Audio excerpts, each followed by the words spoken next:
ಮತ್ತೊಬ್ಬನ ಮನೇನ ಆಶ್ರಯಿಸಬಾರ್ದು. ಕೊಲೆ ಮಾಡಬಾರ್ದು ಅಂತ ಹೇಳವ್ರೆ. ಎಷ್ಟು ನರಹತ್ಯೆಗಳ್ರಿ. ಕ್ರೈಸ್ತದಂತ ನಾವು ಸಮಾಧಾನ ಪ್ರಿಯರ್ರಿ. ದೇಶಕ್ಕೋಸ್ಕರ ಪ್ರಾರ್ಥನೆ ಮಾಡ್ತೀವಿ. 1 ತಿಮೋತಿ 2ನೇ ಅಧ್ಯಾಯ 1ನೇ ವಚನದಲ್ಲಿ ಎಲ್ಲ ರಾಜಕಾರಣಿಗೋಸ್ಕರ ಪ್ರಾರ್ಥನೆ ಮಾಡಿ, ಎಲ್ಲ ಅಧಿಕಾರಿಗಳಿಗೋಸ್ಕರ ಪ್ರಾರ್ಥನೆ ಮಾಡಿ, ದೇಶದ ಸುಕ್ಷೇಮಕ್ಕೋಸ್ಕರ ಪ್ರಾರ್ಥನೆ ಮಾಡಿ ಅಂತ ಹೇಳಿದಕ್ಕೋಸ್ಕರ ದೇವರ ಮಾತಿಗೆ ಒಳಪಟ್ಟು ಪ್ರಾರ್ಥನೆ ಮಾಡ್ತಾ ಇದ್ರೆ ಮನೆಗಳಲ್ಲಿ ನುಗ್ಗಿ ನೀವು ಪ್ರಾರ್ಥನೆ ಮಾಡುವಂತ ಅವ್ರನ್ನ ಬಡಿತಾ ಇದ್ದೀರಲ್ಲ.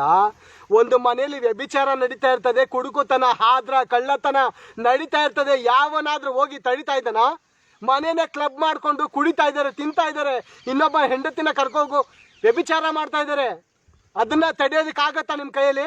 4 ಜನಕ್ಕೆ ಒಳ್ಳೇದನ್ನ ಬಯಸ್ತಿ ಪ್ರಾರ್ಥನೆ ಮಾಡ್ತಾ ಇದ್ರೆ ಅದನ್ನ ನೀವೇನಂತೀರ? ಕನ್ವೆರ್ಟ್ ಮಾಡ್ತಾ ಇದ್ದಾರಾ? ಕನ್ವೆರ್ಟ್. ನಾನು ಸೇಟು ಶರ್ಮಾ ವಂಶ, ನಂದು ಶರ್ಮಾ ವಂಶದಿಂದ ಬಂದಿದ್ದು, ಮನುಷ್ಯನು ಮಾಡ್ಕೊಂಡಂತ ಒಂದು ಜಾತಿಯಿಂದ ಬಂದಿದ್ದು ನಾನು. ನನಗೆ ಯಾರು 1 ರೂಪಾಯಿನೂ ಹಣ ಕೊಟ್ಟಿಲ್ಲ. ನಾನೇ ದೇವ್ರಿಗೆ ಕಾಣಿಕೆ ಕೊಡ್ತೀನಿ ರೀ. ನಾನೇ ಕಾಣಿಕೆ ಕೊಡ್ತೀನಿ. ನನಗೆ ಯಾರು 1 ರೂಪಾಯಿ ಕೊಟ್ಟಿಲ್ಲ ನೀನು ನನ್ನ ಜಾತಿಗೆ ಬಂದೆ ಅಂತ. ಯಾವ ಕ್ರೈಸ್ತರು ಕೊಟ್ಟಿಲ್ಲ. ಸ್ವತಃ ನಾನೇ ಕಾಣಿಕೆ ಆಗ್ತಾ ಇದ್ದೀನಿ. ಇವತ್ತು ಕಾಣಿಕೆ ಆಗ್ತಾ ಇದ್ದೀನಿ ನಾನು. ಈ ದಿನ ಭಾನುವಾರ ನಾನು ಕಾಣಿಕೆಯಾಗಿ ಬಂದಿದ್ದೀನಿ. ಏನಂತ ಕಾಣಿಕೆ ಆಗ್ತಾ ಇದ್ದೀನಿ ನಾನು? ಕನ್ವರ್ಟ್ ಮಾಡಿದ್ಕಲ್ಲ. ನನ್ನ ತಲೆಯಲ್ಲಿ ಗಲೀಜು ತುಂಬಿತ್ತು. ಕುಡುಕುತನ, ಕೆಟ್ಟತನ, ಒಳ್ಳೇದು ಒಂದು ಇರಲಿಲ್ಲ. ಎಲ್ಲ ಬಿಡಿಸ್ದ ದೇವ್ರು, ಎಲ್ಲ ಬಿಡಿಸ್ತಾರೆ. ಅದಕ್ಕೋಸ್ಕರ ಅಲ್ವಾ ಈ ಲೋಕದಲ್ಲಿ ಬದುಕೋದಕ್ಕೆ ಗಾಳಿ ಕೊಟ್ಟಿದ್ದಾರೆ, ನೀರು ಕೊಟ್ಟಿದ್ದಾರೆ, ಸೂರ್ಯನ ಬೆಳಕು. ಕರೆಂಟ್ ಬಿಲ್ ಕಟ್ತಾ ಇದ್ದೀವಾ? ಏನೂ ಇಲ್ಲ ತಾನೆ. ಮತ್ತೆ ಹೇಗೆ ದೇವ್ರು ನಡೆಸ್ತಾ ಇದ್ದಾರೆ? ಅದಕ್ಕೋಸ್ಕರ ನಾವು ಕೊಡೋದು ಪ್ರಿಯರೇ. ನಮ್ಗೆ ಯಾರು ಕನ್ವರ್ಟ್ ಮಾಡಿಲ್ಲಪ್ಪ, ನಮ್ಗೆ ಯಾರು ಹಣ ಕೊಟ್ಟಿಲ್ಲ.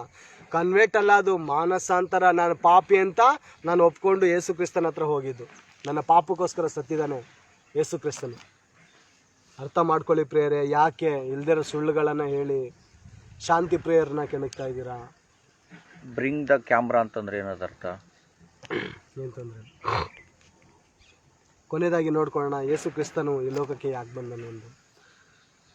ಎಲ್ಲರೂ ಪಾಪ ಮಾಡಿ ದೂರ ಆಗಿರೋಂಥ ಕಾರಣ, ನಾವೆಲ್ಲ ದೇವ್ರ ಮಕ್ಕಳಾದಂಥವ್ರು, ದೇವರಿಂದ ದೂರ ಆಗಿರೋಂಥ ಕಾರಣ ಯೇಸು ಕ್ರಿಸ್ತನ ಏನು ಮಾಡಿದಂದರೆ, ಈ ಲೋಕದ ಪಾಪ ಪರಿಹಾರಕ್ಕೋಸ್ಕರ ಒಂದು ಯಜ್ಞ ಬೇಕಾಗಿತ್ತು. ಆ ಯಜ್ಞ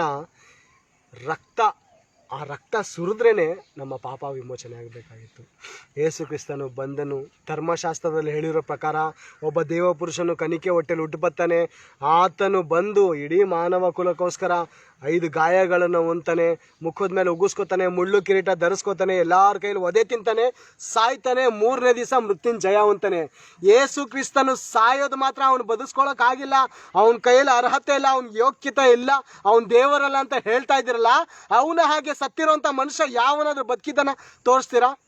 ಸತ್ತಿರೋದು ಮಾತ್ರ ಹೇಳ್ತಾ ಇದ್ದೀರಾ. ಬದುಕಿ ಬಂದಿರೋಂಥ ವಿಷಯ ಯಾರಾದರೂ ಹೇಳ್ತಾ ಇದ್ದೀರಾ? ಇವತ್ತು ಡೇಟ್ ಆಗ್ತಾ ಇದೀವಲ್ಲ, 20ನೇ ತಾರೀಕು 12ನೇ ತಿಂಗಳು 2021. ಏನಕ್ಕೆ ಡೇಟ್ ಆಗ್ತಾ ಇದೀವಿ ನಾವು? ಯೇಸು ಕ್ರಿಸ್ತನು ಕ್ರಿಸ್ತ ಪೂರ್ವದಿಂದ ಕ್ರಿಸ್ತ ಶಕಕ್ಕೆ ಬಂದಿರೋದಕ್ಕೆ ಈ ಡೇಟ್ ಆಗ್ತಾ ಇರೋದು. ನೋಡ್ಕೊಳ್ಳೋಣ ಪ್ರಿಯರೇ, ಏನಕ್ಕೋಸ್ಕರ ಸತ್ತಿದ್ದಾನೆ ಆತನದು. ಯೋಹಾನನ ಬರೆದ ಸುವಾರ್ತೆ 1:29.